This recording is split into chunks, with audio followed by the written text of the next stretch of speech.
I'll call this work session of the Greenville City Council to order and let the record reflect that it's at 4 o'clock and items to be discussed today are mainly public works. So the first item on the agenda is engineering.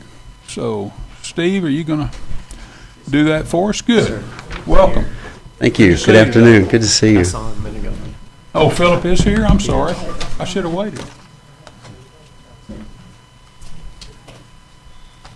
Hold up a minute, Steve, so Philip gets here, if you will. All right. I apologize. I didn't see him. Oh, he did?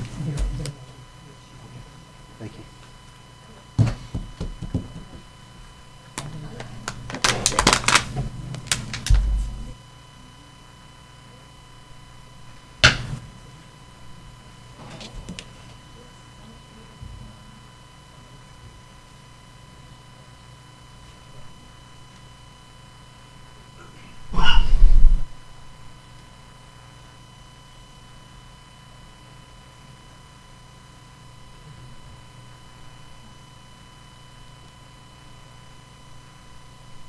Could somebody step out in the hall and see if they can see him out there?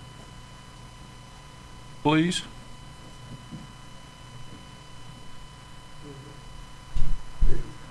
Okay.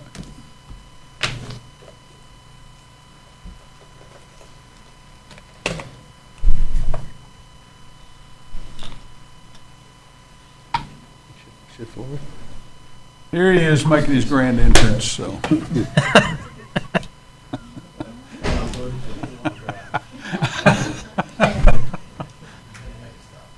How are you today? Good. Okay.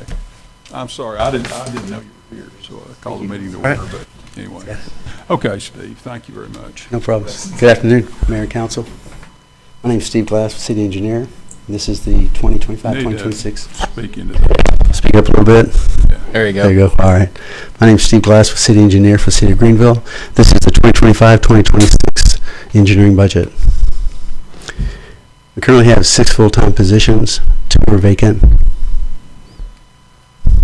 This represents the yes, sir. Two are vacant. That was pretty. Engineering tech and administrative assistant.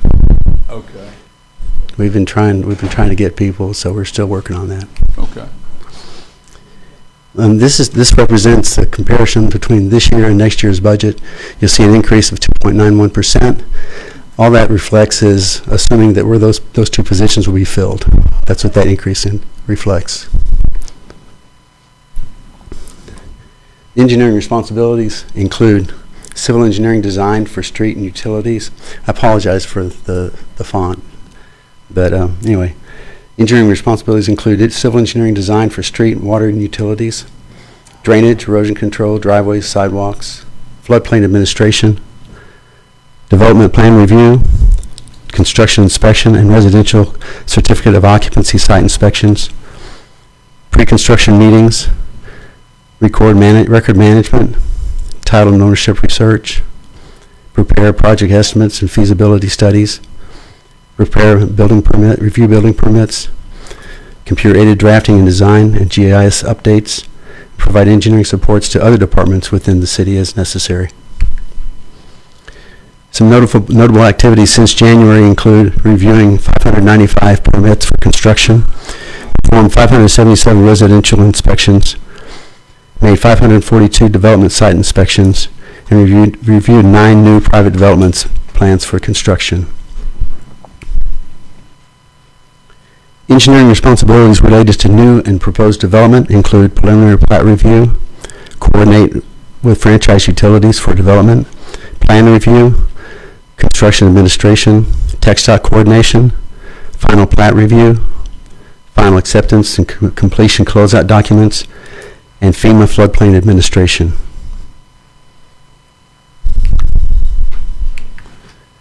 This slide represents 18 different private developments within the city that are ongoing in different phases. Some of those are complete, some are under construction, some are under design.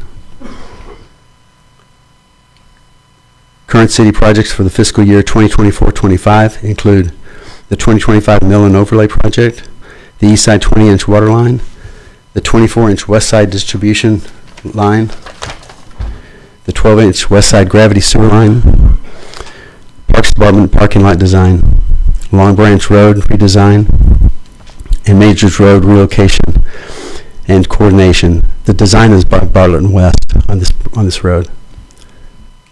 Is the design complete on that road? No, sir. Oh, it's 95%. They sent it to the Corps for review, so it's under. So that's still the it's- reuse. Yes, sir.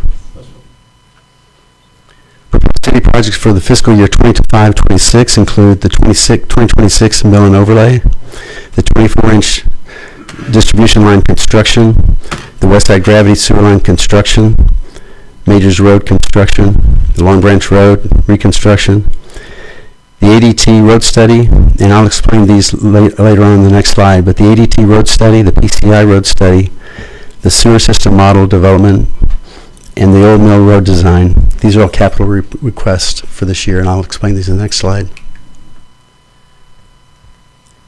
ENG 2600 is conduct a payment condition index study, the PCI study, at $100,000. It was last conducted in 2021. The PCI study quantifies the condition of the pavement of city-owned streets to objectively assess the condition. ENG 2601 conduct average daily traffic study, ADT study, at $150,000. The last conducted in 2021, the ADT study measures the traffic flow on the streets. Adding the frequency of the travel provides a priority of rehabilitation and helps to evaluate the return on investment.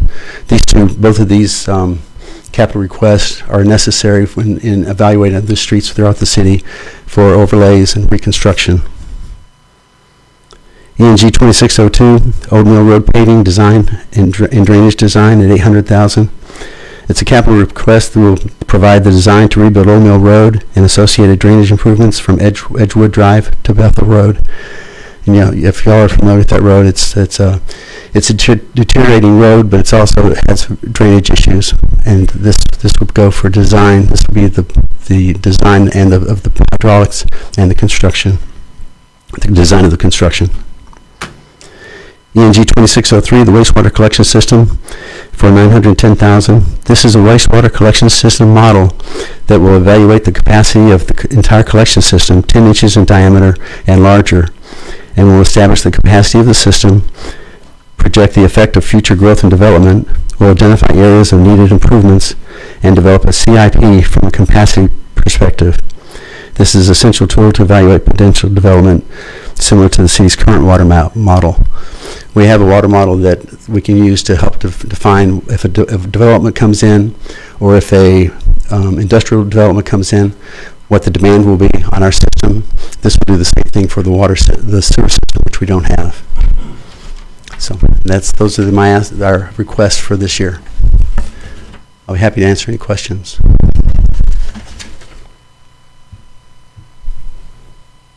So the PCI and ADT study are primarily,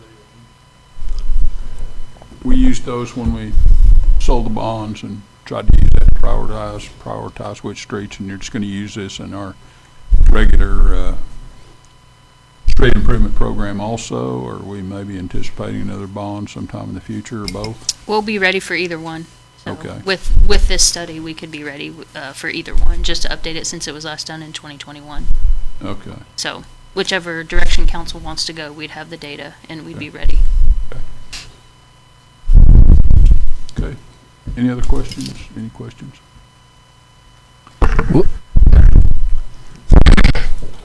Okay. Okay. Well, thank you very much. Thank y'all. Okay, the next item is streets and traffic.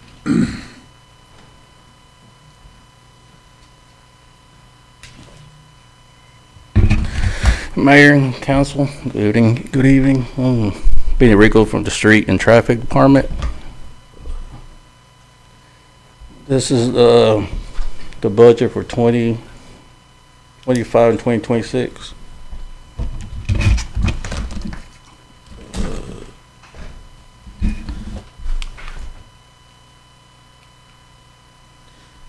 Traffic and Street Conversion Plan is to establish an overall community vision with long-term goals and strategies. Identify growth extent and location where the population is expand to grow, then calibrate division resource to accomplish. Provide guidance to upgrade and repair infrastructure, service, and programs. Strategies are to maintain and expand staff, equipment, and cover future growth of our.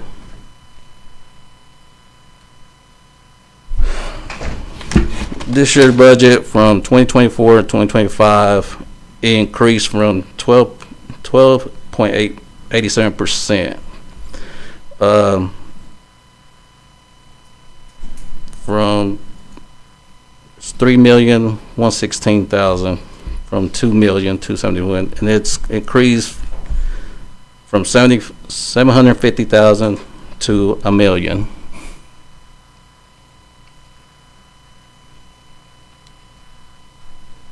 And it's cool. Mostly streets are going to get overlaid and milled. So that's what we know as the SIP, right? Yes, So that's you're currently. increasing it 250,000. Yeah, we Yes. went from 750, and so Right. this year we were able to use, beyond our regular maintenance, which we might have a little bit more as we continue, towards September, but from, this year we were able to use $500,000, so hopefully we can increase that another 250 and use another 250 to do some more mill and overlay in just our regular maintenance of the streets, so. Our responsibility of a street and traffic division, street repairs, pothole repairs, blade work, we demo house, storm debris removal, road shredding, tree trimming, street sweeping, drainage system maintenance, sidewalk, curb, gutter repairs. We do traffic count, stop signs repair, street signs repair, traffic control for parades, special events, and pavement and striping marker. This is my staff. I've got 6 guys for streets and 3 guys for drainages and 2 guys for traffic. I'm fully staffed right now with all my stuff right now. We're fully staffed. Here are some pictures we do on the street division: maintain potholes, utility cuts, and blade roads. This year, I think we have like almost 500 potholes that we've done since January. Utility cuts, we're about 100 right now from January, from utility cuts.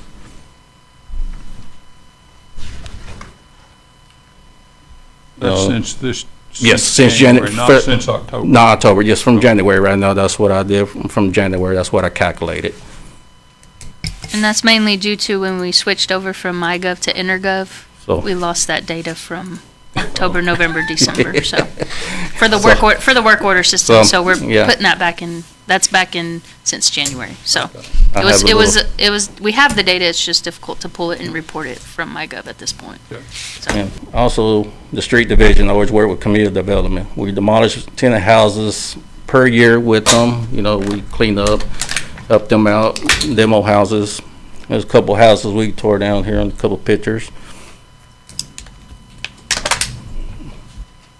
This is some of our street, road shredding, removing trees from out of the roads that we get knocked down or fall on top of a car. But we do mostly roadways, mow, street sweep mostly. This year I think we're about 1,000 miles of street sweeping around there through the whole city. Around that, approximately about that most right now. We also maintain the drainage system. Our street crew do about 200 miles of underground and open ditch cleaning. There are a couple of pictures there that we storm drains and covers that we open through there that we maintain. Also our street division maintain inclement weather. When there's ice on the road, we put our separator out there, to try and remove trees from falling. Traffic, we assist with Main Street, hang their banners up there, on the street lights, and we make barricades. or the, for any division that needs some barricades around, we need blocked off and all that. And we also, our traffic, you know, he maintained the parking lots, you know, from painting, repairing the fences that get torn up around the parking lots. I mean, and we also maintain the streets out there on arrows, put rumble strips out there, you know, paint the lines for parking out there, and doing arrows out there for streets to not to confuse the citizen which way to go, turn left or right. So. Can I ask a question about those rumble strips? Yes, sir. I know that intersection was problematic for quite a while because Highway 34 was almost impassable, right? Yes, sir. So people were using that, and now that 34 is semi-passable, do you think it might be time to take the furthest rumble strips out? What would be your recommendation on that?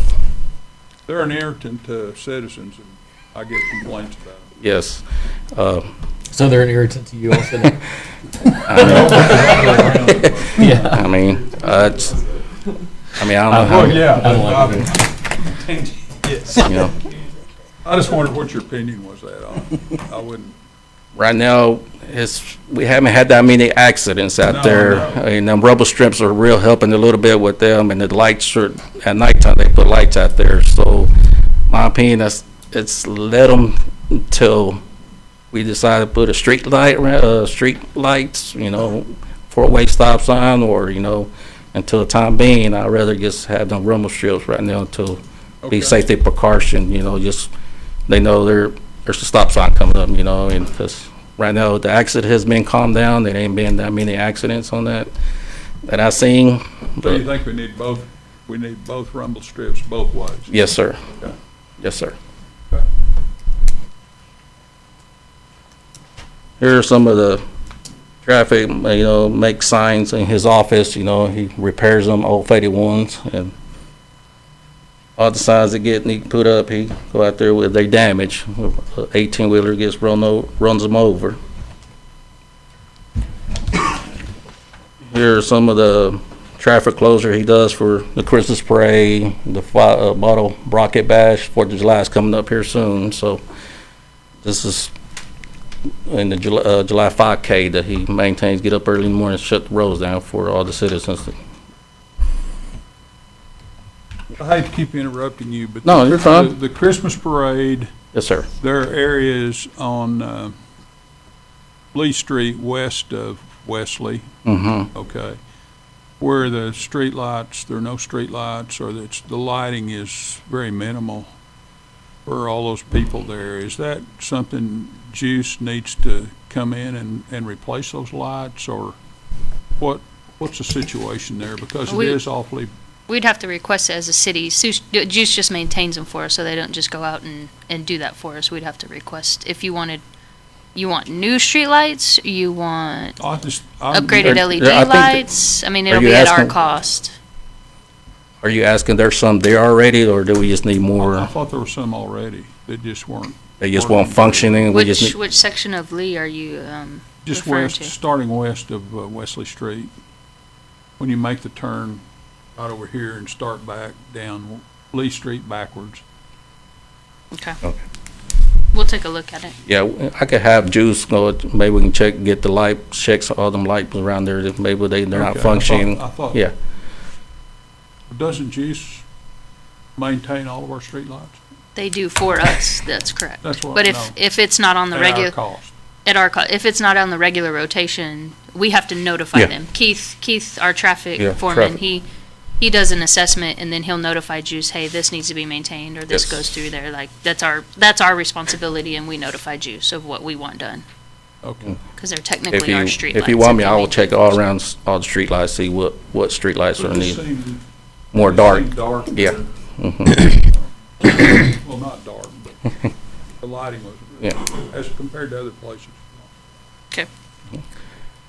You know, we also participate with city events, with community events around. We had the truck and truck, you know, that's our fairly new equipment that y'all gave us lately, you know, because we've been having some old equipment, so that's mostly all our new stuff there that we have. CIP, I'm requesting for dump trucks. We have quite a bit old tandem dump trucks since 2002 that hasn't been replaced, and that's what I'm asking for CIP request, dump truck. I'm also asking for a 1500 Chevy truck for our drainage foreman. He doesn't have a truck, so he needs a truck to transportate to go look at job sites that needs to be done and all that. He don't have a vehicle. We have to share a vehicle. This is the main one. It's a paving machine for us. It will help a lot of streets around here, from smaller streets, and it go one lay down machine, and it will help a lot around here with some of these small streets around here. Not big streets, just smaller streets around neighborhoods and all that. That will help a lot of new houses getting developed and everything. It will help a new stretch of with that paver machine.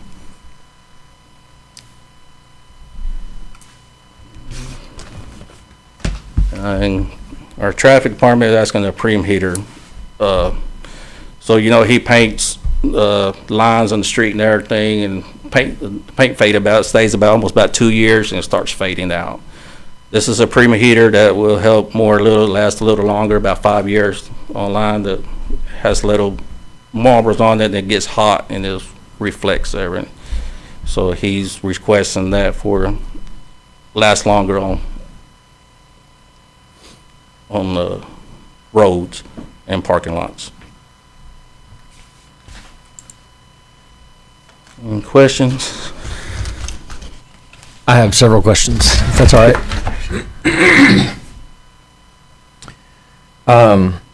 So you mentioned potholes Yes, sir. earlier, and I'm curious a couple of different things about that. When someone reports, a pothole on using the online form, how long does it usually take from the time they report to it's fixed? Right now, it takes me about 3 or 4 weeks to get a response back, because we also have utility cuts that we have to respond, and it's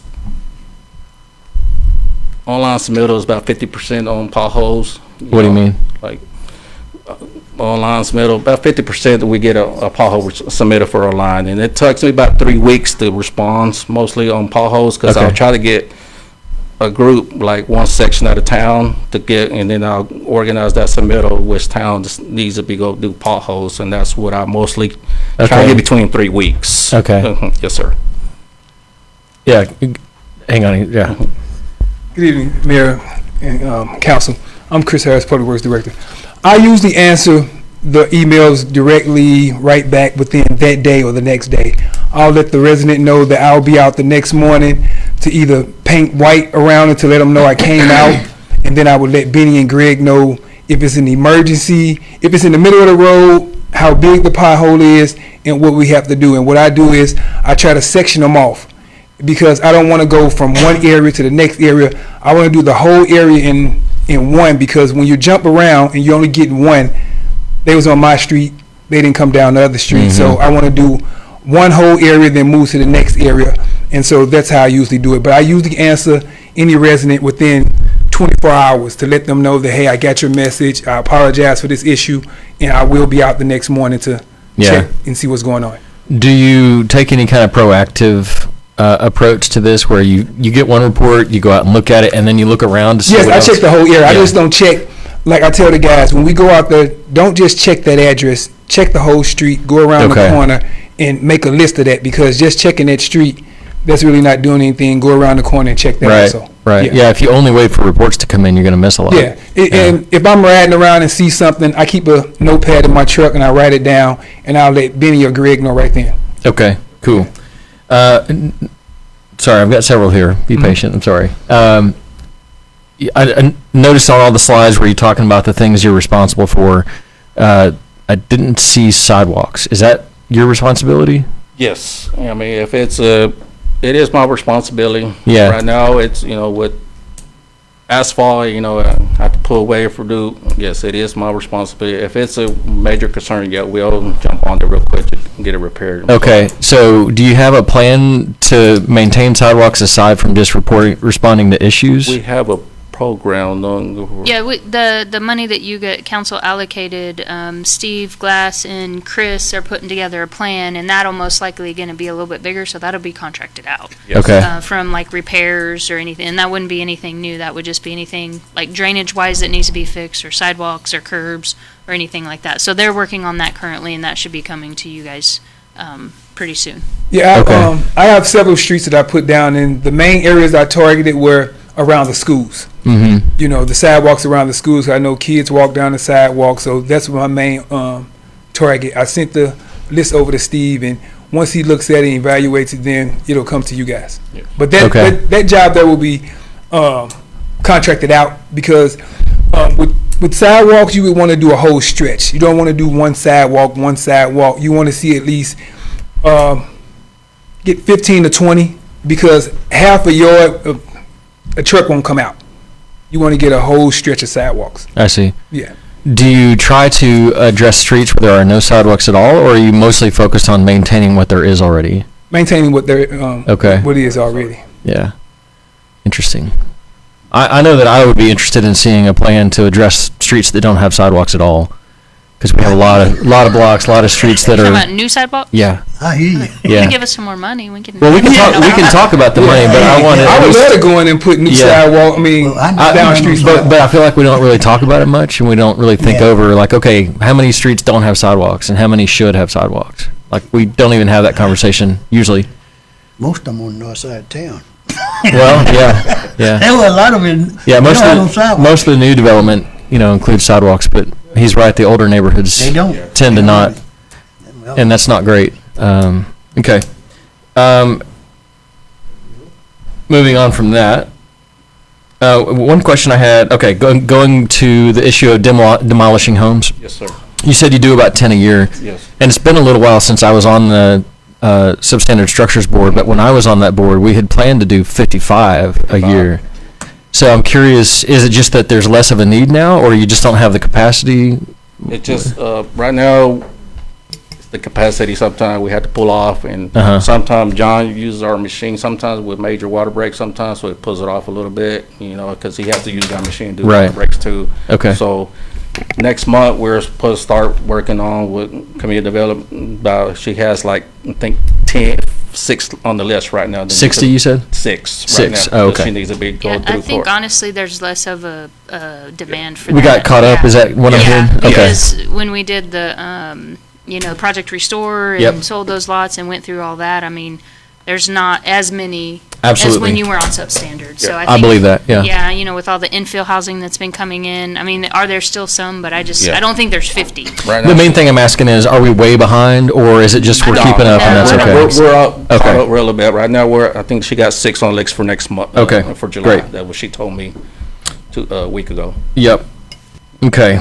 One more question, and this is maybe just asking for your opinion on stuff, but I wonder if there's a way for us to save some money by identifying streets where it doesn't need to be either concrete or asphalt. Like trying to identify lower grades of pavement that would be cost effective. Like, are there roads that we could convert to gravel and save money and still be effective for transportation? Yeah. Yeah. I don't know about them. but- I mean, there are roads that are less traveled that could be gravel, I wouldn't want any road to be gravel. Yeah. Okay. Because with the type of rain that, we get down here in Texas, by the time we make a road gravel, and then with the rain, it's gonna wash out, it's gonna run onto somebody else's street and now you're gonna have divots in there. So, if we do get a paver for in-house, we'll be able to go and do a lot of overlays in-house where that would save a lot of money as far as going out. Little side streets, we can do anything from 26 to 32 Yeah. across, and then it'll take us 1 day to pour a whole street, 2 inches of asphalt. And how much does it cost to maintain that asphalt road year over year? That asphalt road would last us 5 to 10 years. And at a cost of what? Okay, we'll talk numbers Yeah. later. Okay. And it's a lot of roads down here that I've been seeing that's all they need is just a good overlay. You know, they kind of, you know, it's been a while since they had it, and that's all they need, a good overlay. A lot of them don't have a lot of traffic, and a good overlay would last that road 5 years before you have to go and do anything to it. Okay. And I would not overlay the curbs. It's a lot of streets down here with the curbs overlaid, and that's why it's flooding. Okay, great, thank you. That's all of my questions. Any other questions? Sorry, you stole my question on the potholes, but thank you for answering it. I do want to thank you and your crew. 500 potholes, that's a lot of potholes, and you know we get a lot of complaints on potholes. So we truly appreciate the work you guys are doing. I would like to see us be more proactive instead of being reactive and waiting on those complaints, and if we can, but it sounds like you are, you know, you're driving around town and you're making notes and stuff. Yeah. My only question is on, and this is just because we do get asked about potholes a lot, and I'll just give you a 4x4 pothole. How long does that take to fix? It won't take 15, 20 minutes to go with my patch group, my patch and truck. It doesn't have to cure anything? We just have to saw cut it saw cut it enough. I have a manual where everybody saw cuts. I may take about 15 minutes. We take out the old asphalt, make it squared off, and pack it down. It take about 15, 20 minutes. Perfect. How long before they can drive over it, before you open it back up? Before y'all can drive it, depends on the day too. If it's really hot, we have to let it sit for about a day, because the asphalt coming out, the plant's coming out at about 500 degrees, and then with the sun right now, you put another 100 degrees out there, because it's still smushy and everything to get it hardened up. So it only takes 24 hours at most? Mostly it will, Okay. yes, Yeah. for asphalt. Yeah. Yes. And Not then concrete. y'all can get back with this if you don't know the answer, but what would that cost? A 4x4 pothole to fix, replace? I have to get, Right. I'll get back up on that, yeah. When you Yeah. can. I'll get with Summer and I'll let her know on it. Thank you. And kind of Swallow our standard on that is, once it's completed and fixed, it's seamless. You don't feel it when you drive across Yeah. it. And they've done a good job of that in the past. Yes, we've been, Okay, thank you. mhm. Okay, next up, water treatment plant.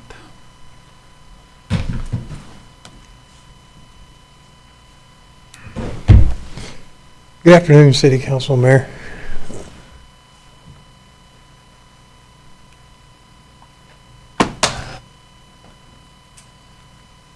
This is the water treatment plant's 25-26 budget.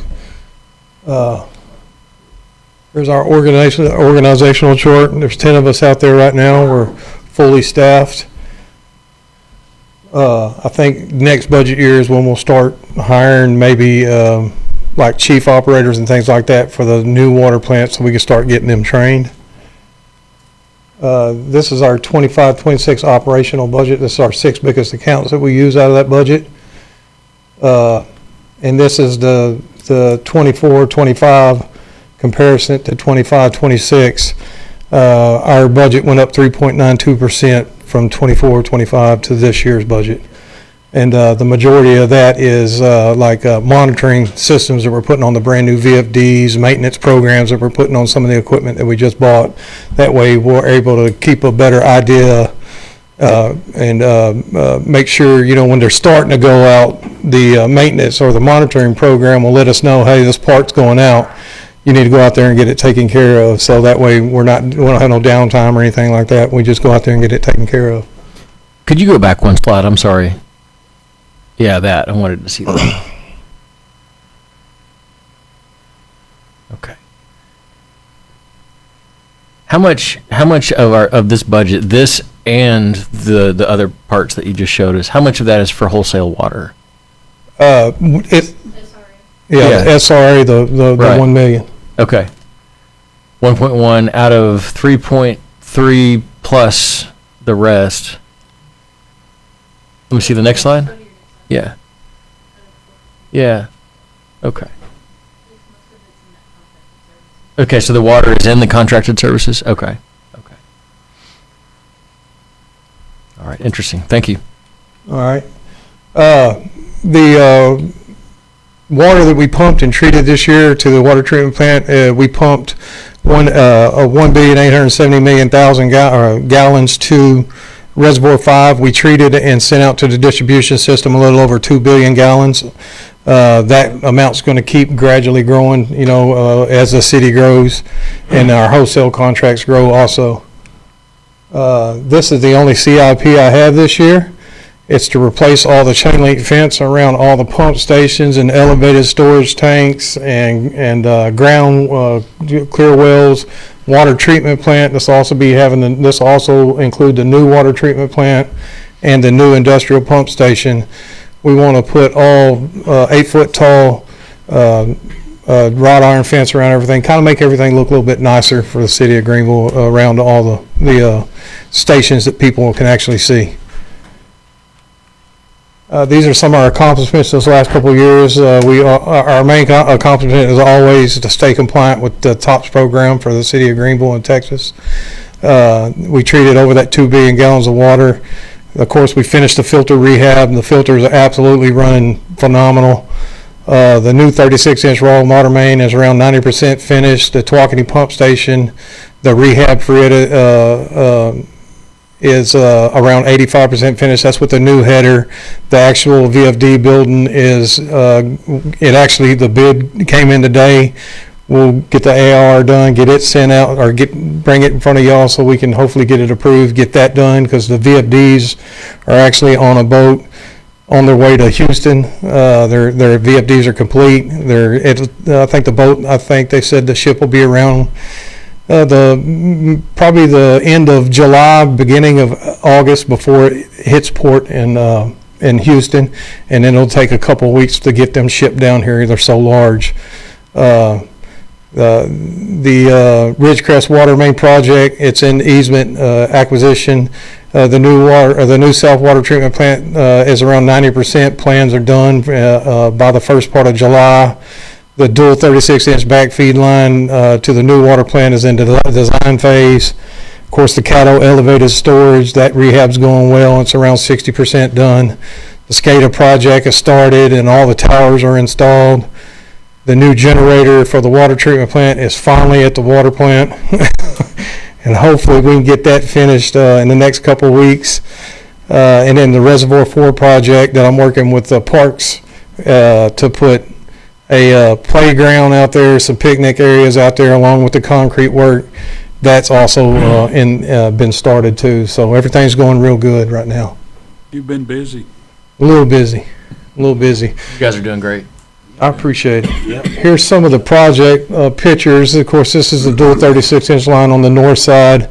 These are some of our longer runs. Some of these runs are like, 8,000 to 9,000 feet long. Here's the brand new generator that we finally got, that we ordered in 2021. Finally got it here. It's installed on its pad. They're waiting on some reducer couplers so we can go ahead and get the wiring started. Hopefully they'll be here, this week, and next week hopefully they get started on wiring it. Oops. Here's a Tawakoni header project. It's all painted now. It's all painted gray for the ground or surface water, raw water. But we put in the dual 36-inch header lines and got rid of the 27s now, so we'll be able to run, once the VFDs are hooked up to the pumps, we'll be able to run 2 to 3 pumps on each one of those lines. The 27, 1 pump there, and then the new 36, we can put 2 lines or 2 pumps on it, and we'll be able to pump as much water as we can get from SRA whenever that happens. And then here's one of the docks that we have installed right now at the reservoirs. Everybody that I've talked to about it so far loves it. Hopefully we get the second one installed here in the near future. It's a whole lot bigger than I thought it was going to be. It's literally almost the size of this room, and it goes out 20 feet, and it's got kayak launches on there. It's all ADA compliant. The new one will be the second one will be the same way. So everybody's loving it right now. Got great feedback from it. And then here's the playground system where we're talking about getting and putting out there also at Reservoir 4. And they have slides and swings and the picnic tables that have canopies on them, and it also has trash receptacles that match the table, so they'll all be bolted down to the concrete pads, so we don't have to worry about them walking off, hopefully.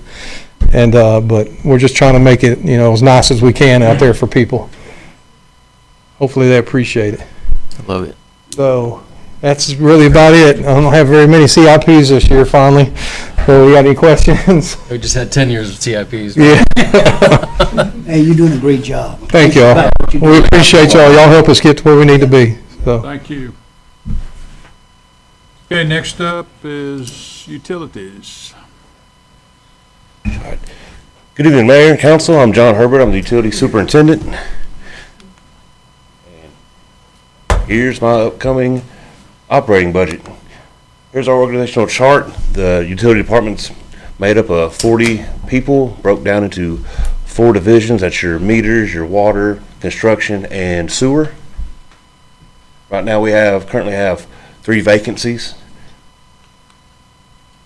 Here's a look at this current year operating budget compared to what we put in for next year. It's actually going down a little over 2%, and what that difference is the amount of meters that we'll be purchasing next year compared to what we did this year. And the reason why it's going down is because all the new meters going into place now, there's a 10-year warranty on it, so I don't have to have as much stock because of that warranty.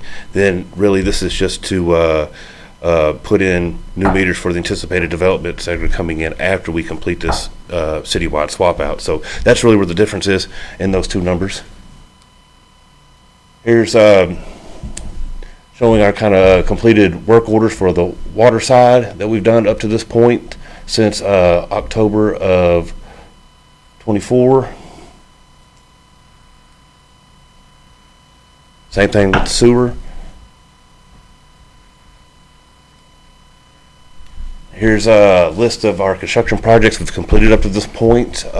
We've replaced about a little under half a mile of water line around the Borland, Edgar, and Henry area, and we did that because we were starting to have some water discoloration call-ins, and the best way to replace that old infrastructure is obviously replace it. So we replaced the 2-inch line that was there with a new 6-inch pipe and laid 850 feet of new 6-inch pipe, creating loops at the end of Utopia and Borland, which gives you better water quality and has fixed that discolorations because it doesn't sit at the end of a pipe and not get circulated.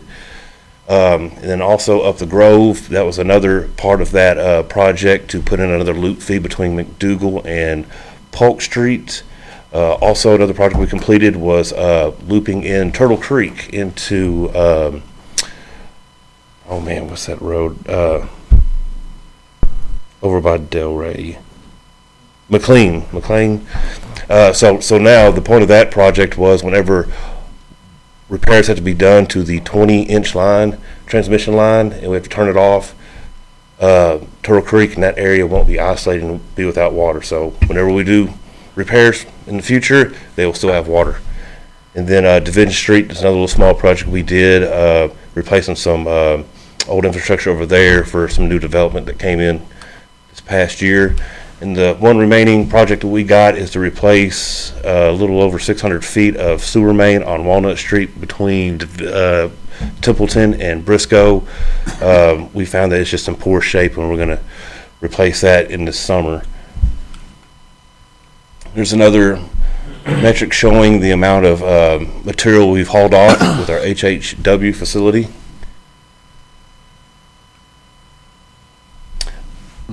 Show you the completed projects we've done so far this year. This is Washington Street, and those pictures there kind of show you the amount of iron buildup that's inside of that pipe. That's probably been there 80 or so years. So I mean, it's a 20-inch line, but you're really probably only getting about a 12-inch amount of flow through it because of that buildup.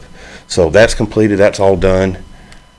And also, where we replaced a little over 3/4 of a mile of sewer main feeding into our lift stations at Walmart and also at Grand Park, where we've had significant I&I. Also, this is one of our ongoing projects is that meter swap going from what we have now, the positive displacement meters, to the AMI system. Right now, we currently are around about 1,000 meters that are completely swapped out and finished, and that's in your Pothole and Revlon area. And just to kind of help you visualize that, section 1 and 2, that's Revlon and Pothole, those are completely done. The installers are in section 3, right there just east of 69, and we are in section 5 currently pulling out the meter boxes. And as they get done, we'll move on to 6 and vice versa, going gradually south towards L3 and 1570. For the CIPs, I'm asking to replace the East Loop transmission main that starts up there at Stewart and Anderson and then ends outside of the credit union by L3. It's $10.3 million, but this pipe is the pipe that we have to hire out contractors to fix anytime there's a very small leak. And what we've experienced is that there's leaks at the welded butt joints. And this pipe is something that we can't fix in-house. We've tried it several different times to do it in-house. And since, for one, the pipe is wrapped in tension wire, it's a risk for people who aren't experienced cutting that wire. Since it's under tension, it could cause an injury while we do that. Then also, it's not smooth barrel. There's nothing that we really have in-house that will seal that off. So we have to hire a welder to come in and weld on either a strap or in a new pipe section. And we've seen each smaller leak that we've had, it ranged from anywhere from $100,000 to $200,000-$300,000 to have fixed. And if we ever do have it, something go on underneath a highway that we have to bore, reboring that can kind of get up to $1 million for that replacement. So this replaces everything throughout town. It's going from the north end all the way down out towards L3 around that 1570 loop out that way with new PVC.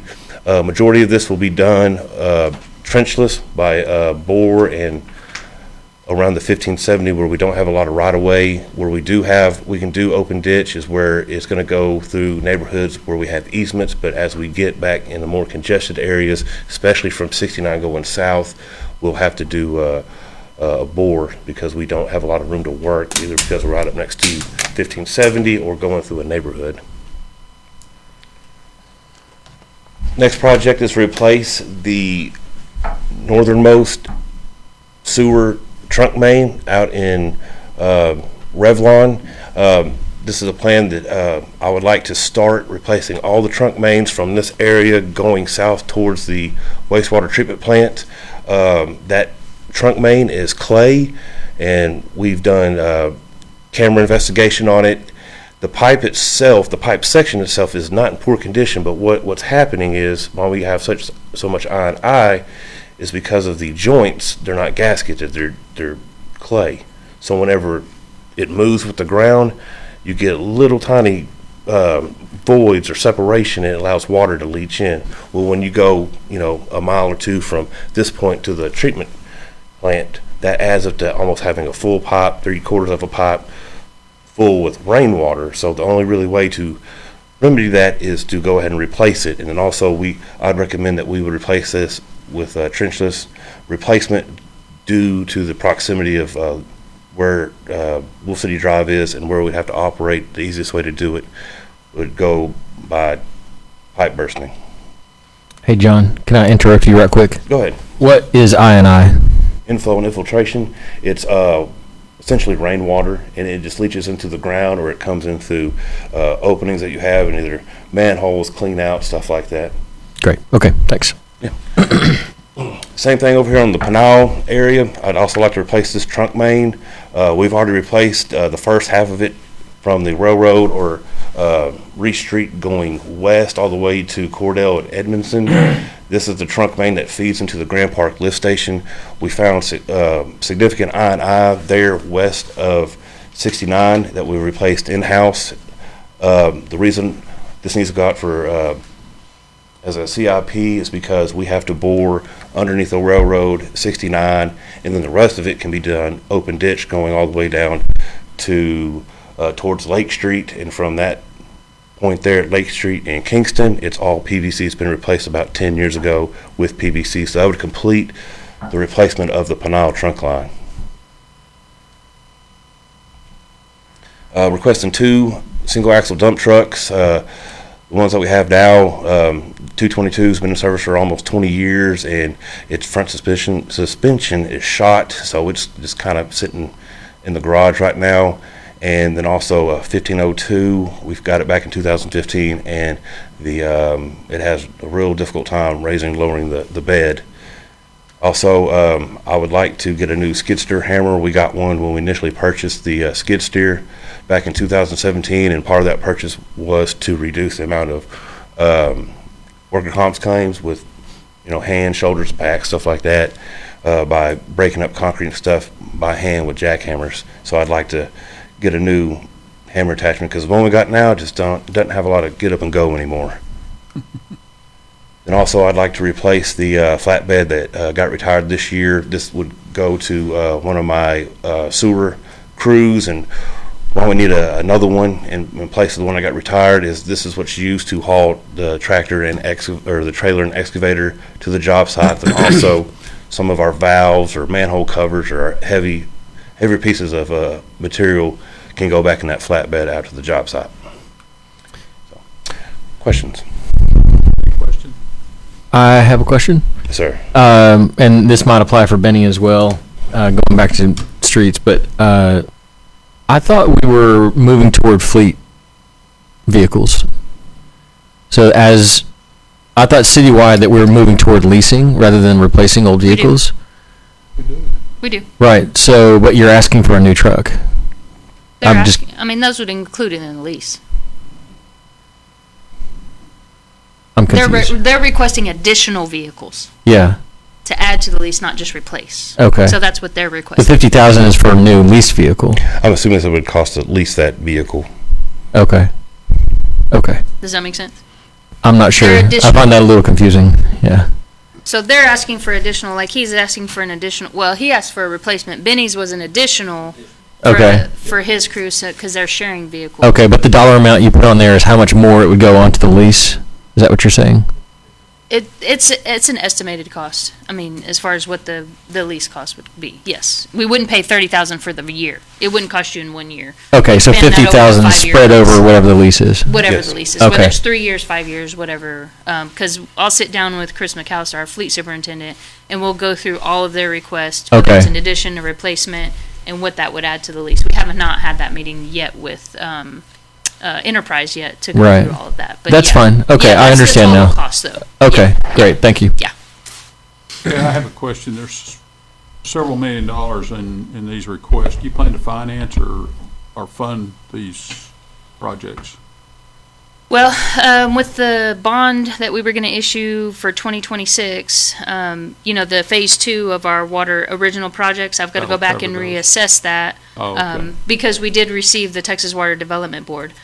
So it most likely, I haven't done all of the numbers yet because I wanted them to get through all of their CIP, but we could add those to that and it still wouldn't come up to that 100 million. Oh, really? Because the plant alone was on that, the construction for the water treatment plant alone was 68 million in that 100 million of offering. Okay. So I have to go back and reassess that and look at that, because the 68 million obviously has gone over to the Texas Water Development Board loan, which we currently have that now. So we have that sitting in an escrow account for that now. So we have the funding now to start on these projects now, or as soon as we could in 2020? On his projects? No. Yeah. Okay. No. On the No. water plant. On the water treatment plant. Yeah, right, Yeah, okay. so once those, like Robert said, the 90% plans, we're ready to rock and roll because we've got the Okay. funding for that. So it's literally, we go forward, we move, we submit for the cost of the construction whenever that does start. And actually, we just got a reimburse, or from the planning phase, we got a payment today from Texas Water Development Board. So, so we could do that now. What I'm saying is his projects could take the place of that Understand. construction of that 68 million. I don't think it'll be I'm sure we could spend 68 million, but, I'd want to make sure, with the Sure. water rates and what we built in and everything, and if we're knocking off those projects, that we could spread it out. Well, it sounds like all of them are necessary. And Yes, they are. Why not do them at today's prices? Yep, no, I agree. And that's what we're gonna look at, so we could issue those. Obviously, we can't, he had a $10 million one in there for, that's know not this. something we can take in with the budget, but Just you a know, little one. just a little small one. But those 1.8 are, you know, we could do both. We could put them all in the bond. We could get them done paying cash. That's what we need to look at from an assessment standpoint for when we look at that bond. So I've already talked to Stephen Adams, and we're gonna financial advisor. We're gonna work backwards from that timeline. So Okay, thank you. Any other questions? If not, thank you, John. We'll Appreciate it. Thanks, John. And we'll talk about wastewater. Hello, Mayor, Hello, how Council. are you? I'm Sue Dunn. I'm the wastewater plant superintendent.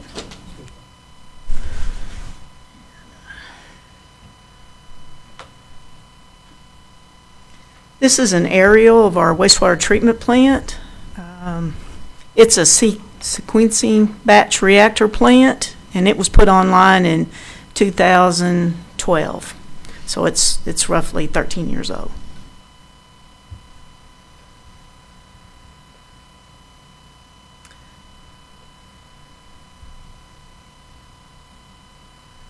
Okay, this is the budget for 2024, 2025. We budgeted for $2,500,000 in 2024, and the 2025, 2026, our total budget came in at $2,630,501. And that is a 5.22% increase. It's a difference of about $130,500.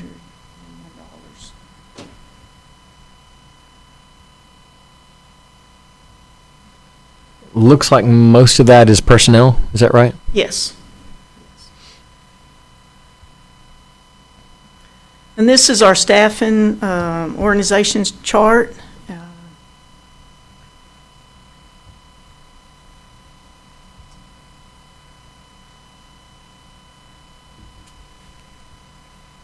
Bear with me here.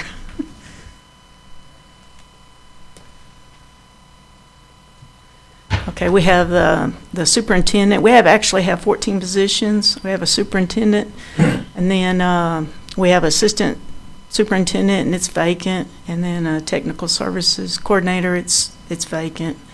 We have a lead operator, and he is in charge of the instrument tech and 7 operators. And then the technical service coordinator is over the pretreatment and 2 laboratory technicians.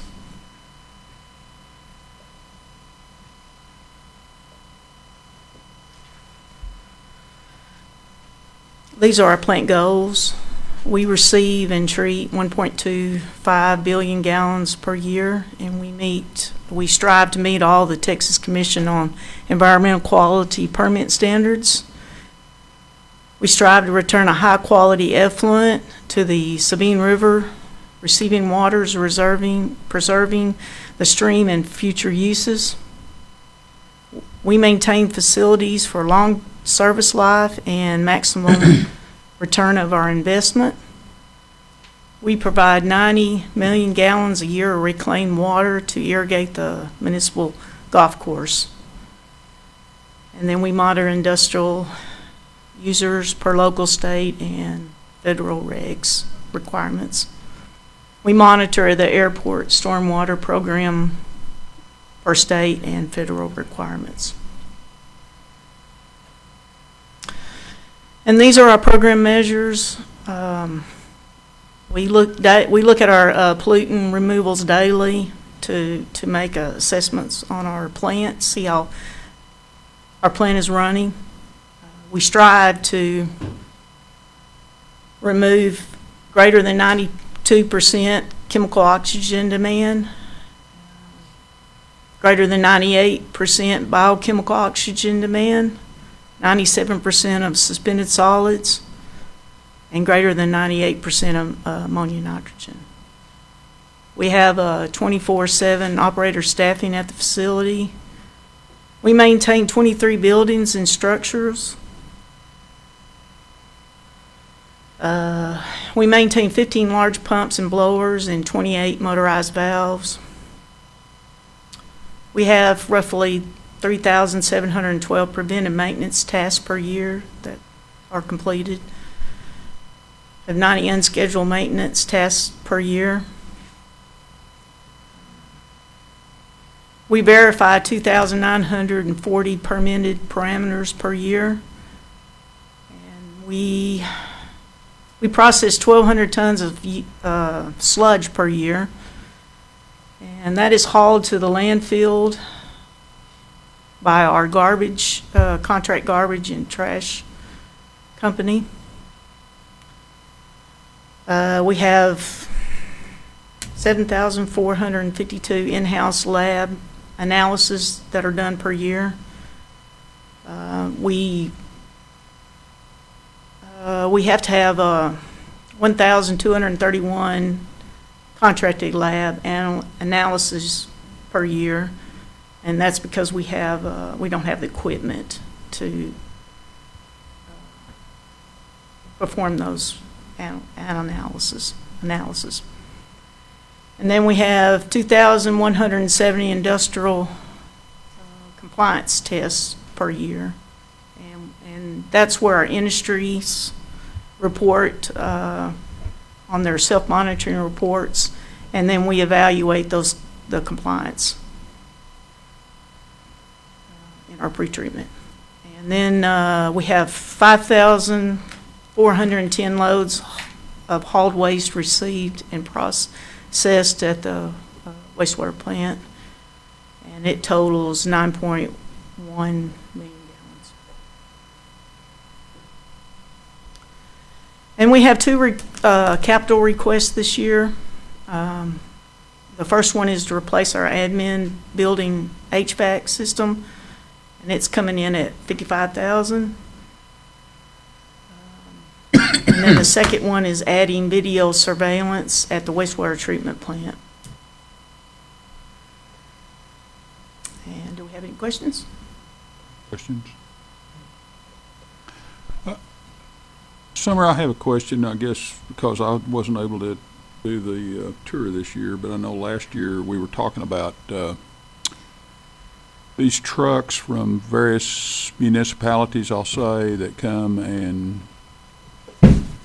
we charge them to, have we looked at that? Have we looked at the fees for that? It seemed like we were the only source for that. I wondered if our fees need to be reviewed, or? I mean, we certainly can review it. You know, they use capacity at our plant that we talked about. I think we collect we just had an increase last year. Yeah. And it was a significant increase. It didn't really slow anything down. No. Yeah, I mean. Then it wasn't big enough. Yeah. Yeah. So then, I mean, that'd certainly be up to you guys. I think we take in a little over 800,000 for the year. can we look at 800,000, Revenue, about revenue for those specific waste haulers, because we are one of the few that do take them. So that would be a council decision, whether, you know, you either up those fees or. Can we review those fees sometime soon and maybe adopt them if we decide to change them, adopt them for the October? Would you like us to bring it to like the subcommittee or just review them with staff? How would you like to handle that? I mean, would you like to be a part of that as far as the council goes, or you just want us to bring a recommendation, or? Because we I don't know, I'd review. just like to see them reviewed. I mean, it seems like I agree with Ben and thought at the time that we're not charging enough for those, and obviously if we raised it, didn't slow it, and it didn't slow down, then we, Bill seemed to, he liked to raise it 10% every year. yeah, I'd like to see it raised a little more, maybe. I don't know which committee we could. The fiscal, I think it would be Fiscal the fiscal. affairs? Yeah, yeah, certainly. Okay. We can talk about So fees that if is you wanted to review myself, that. Ramon, and Ben, and so if you can schedule a meeting with us, get Okay. the data and schedule a meeting with us, then we'll look at that and then we'll get it forward. So I just think it needs to be reviewed, so. Yes, sir, Mayor. Thank you for your presentation. I guess there were no other questions, and thank you, Thank Public you. Works, for everything you do for us. And I know your guys are out there when the weather's bad and fixing things for us. My goodness, I wish the citizens could really appreciate everything you do. And so thank you very much. And we'll see if we can work all these items you requested into our budget this year. So we can. Okay, so thank you. At this time, we're going to an executive session, and we'll be back here at 6 o'clock.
Okay.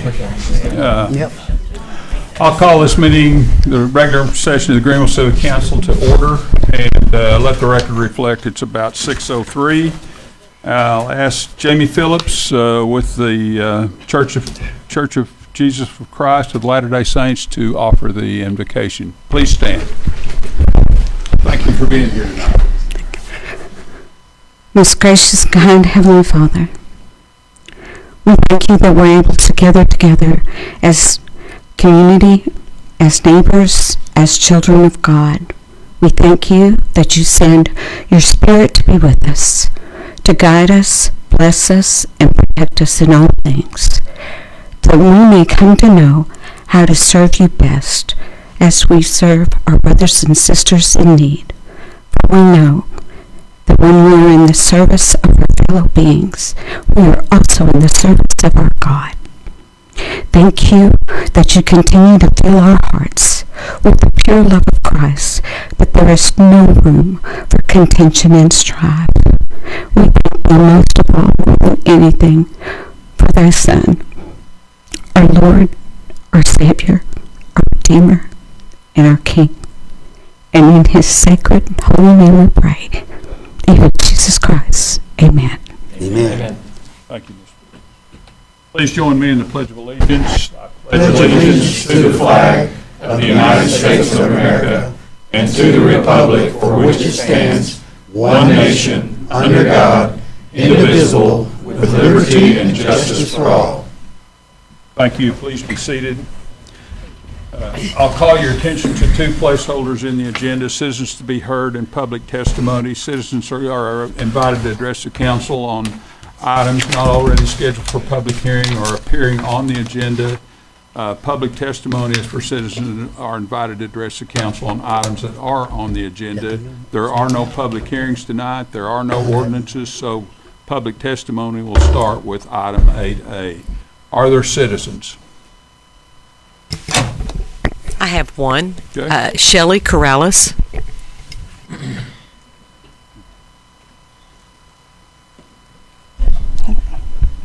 So my name is Shelley Corrales, and I proudly serve as the President and CEO of the Chamber of Commerce. And I'm here tonight to just address the public about the Citizens Police Academy.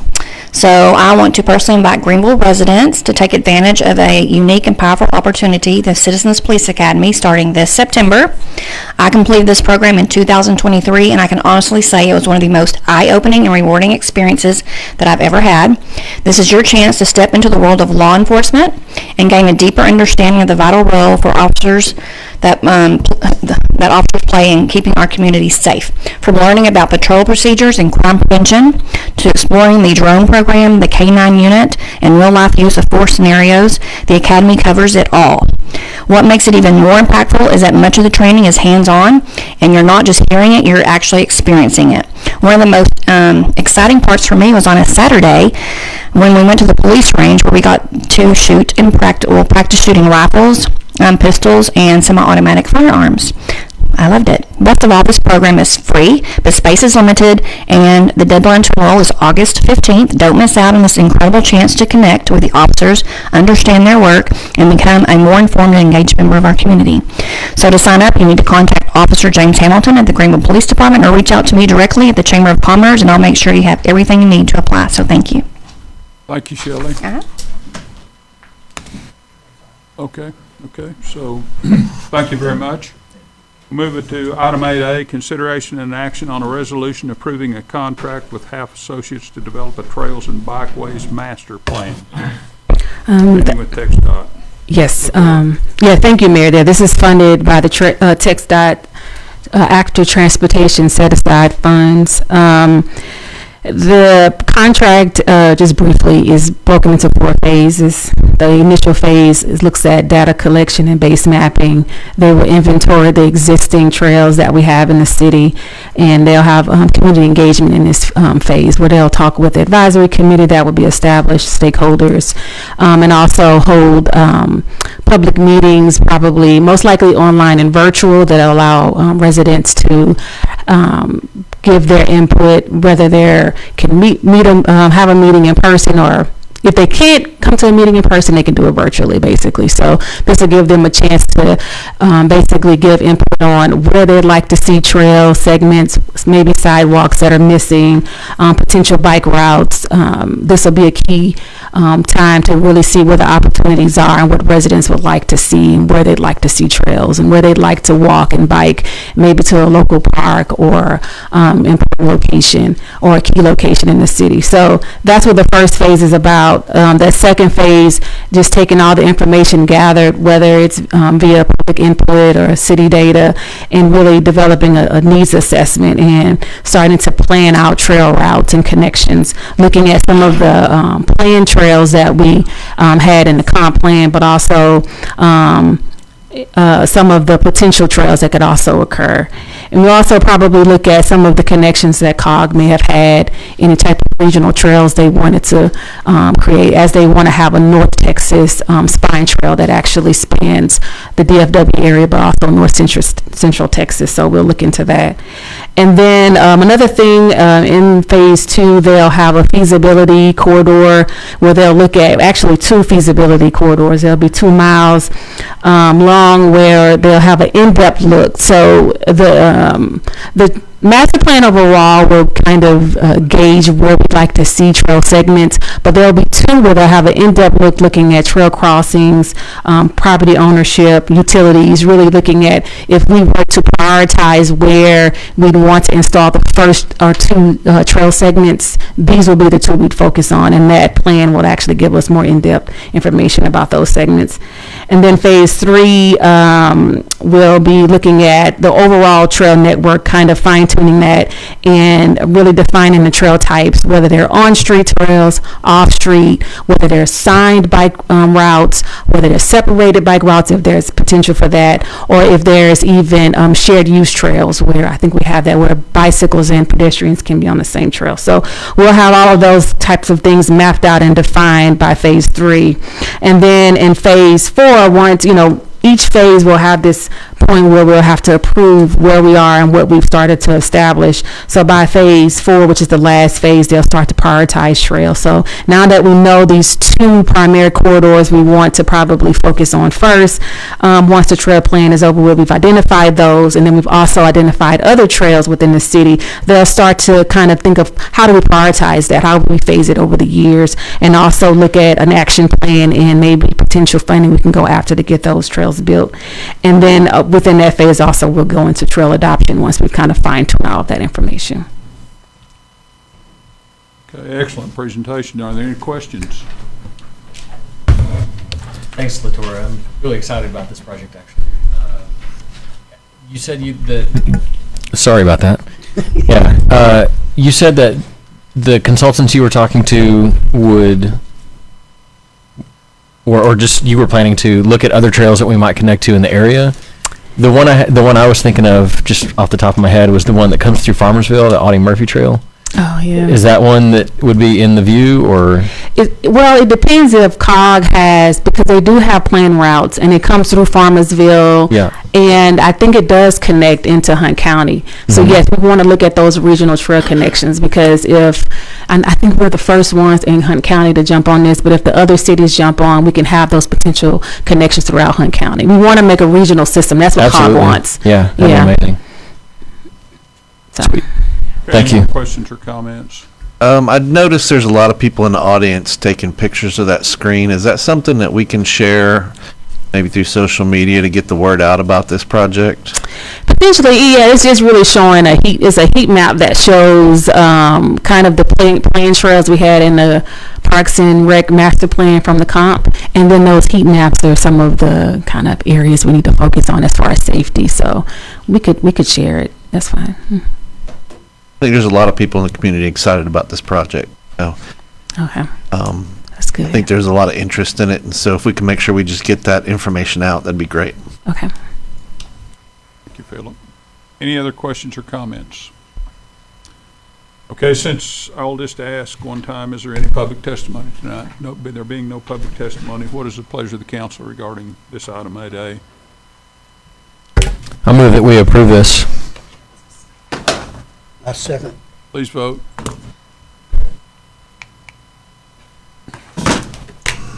And it passes unanimously. Item 8B, consideration and action on a resolution authorizing a change order with the Dolphins and Peterson's Construction in the amount of $95,000 and change for the sports park Reese Davis expansion project.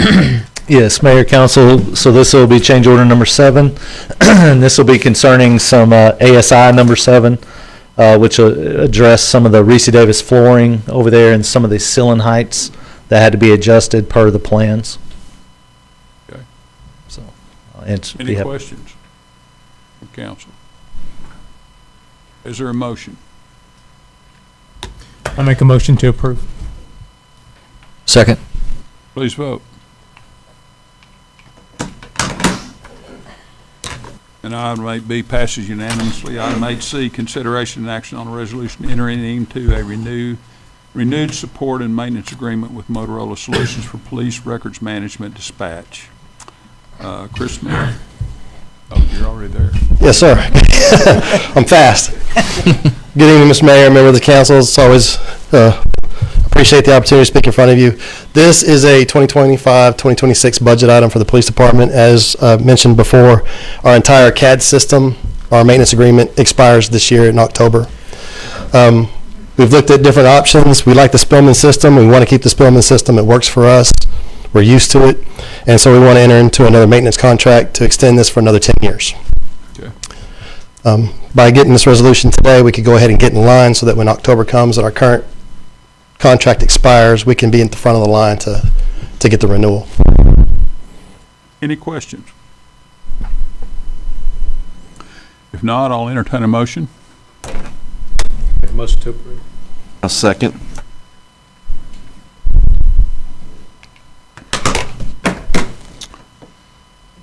And it passes unanimously. I'll ask the city secretary to present the consent calendar, please. City Council meeting minutes from June 10th. Consideration and action approving a resolution for Four Feathers Alarm for the installation of a fire alarm system for the Greenville Municipal Auditorium, and action on a resolution approving an additional agreement with Recite Me Limited to provide ADA compliant software for the city's website. Okay. Are there any questions regarding any of these three items? If not, what is the pleasure of the council regarding the consent calendar? Make a motion to approve. Okay. Second.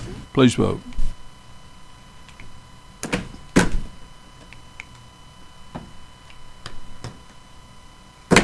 And the consent calendar passes unanimously. City staff, city council reports, monthly status report. Summer?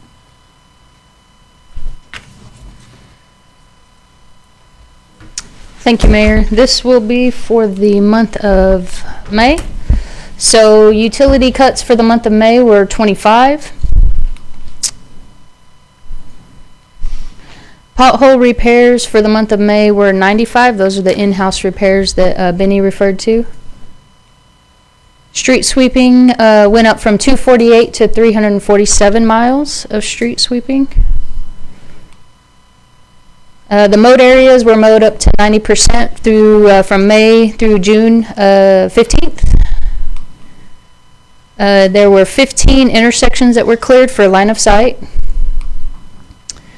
There was 39 signs replaced. That was down a little bit. He was in the traffic technician was in CDL training, so that was a little bit lower. So we should see that number increase next month. There were 25 building permits issued, up from 23 in April. And then there was 35 COs issued for the month of May. And then there was 373 traffic citations. And then the raw water line, I know you guys heard Robert's presentation earlier. So I think we're a little bit, about a mile from pipe being installed in the ground getting to the pump station. You saw the pictures of the header project. He had a lot more comprehensive pictures, but that's going well. That'll be soon. Actually, while we're sitting in this meeting, I did get the very last invoice for pipe. So we have all the pipe that we have ordered initially for this section of the project, and so that's all going along like it should. And then the street projects, you guys approved this at the June 10th council meeting. So that's getting underway, contracts getting signed, that's underway. And then the remaining funds that we have will come back to you with those other streets that were options if there was funding left over. So those two will go out to bid, and then we'll bring those back to you for that $500,000 spend for the street maintenance. And then I'll be happy to answer any other questions. I have a question. I think we've talked about this before, but you showed pothole repairs were down a bit, I think. And for May. For May, yeah. And I'm just curious what drives those numbers, because our staff capacity should be roughly constant, right? So is it availability of materials or? Mostly. May and June were pretty rainy. Okay, so not enough time to work. So, okay. You can't do the cold fixes. I mean, they do those when they need to, but they prefer to patch those with the hot mix. Right. That's their preference. Now, whether where they get the hot mix from is running that day, if they have enough orders, which obviously right now they are, but rain determines that as well. Yeah. So okay. I think you'll see this go up. June was fairly rainy for our typical June. But I think Benny and his crews, I know I've given them at least 5 as of yesterday to fix. Just myself driving around. So I think those numbers will improve from that aspect of being able. The weather dictates them a lot as far as potholes, where So you can kind of see that trend. And then if it rains, of course, some of those potholes wash out, and then you got to go back and fix them, if you just did a temporary fix and things like that. So I think that's what availability and also weather, I think, determines that number, how it goes up so much, so far. Great, thank you. Any other questions? Thank you, Summer. Appreciate it. City Council discussion of proposed agenda items, and I know last meeting I requested a review of the GMA fees and charges, and I assume that'll be prepared in the second meeting in July. Is that okay? Yeah, we're prepared to present July 22nd. Okay, can we put it on the second meeting of July? July 22nd. Yeah, Yep. whatever that date is. I think it's the 22nd. So Yep. any other items? Okay, if there are none, there are no boards and commission minutes. We have completed our executive session for the day, so thank you very much for coming, all of you, and this meeting is now adjourned.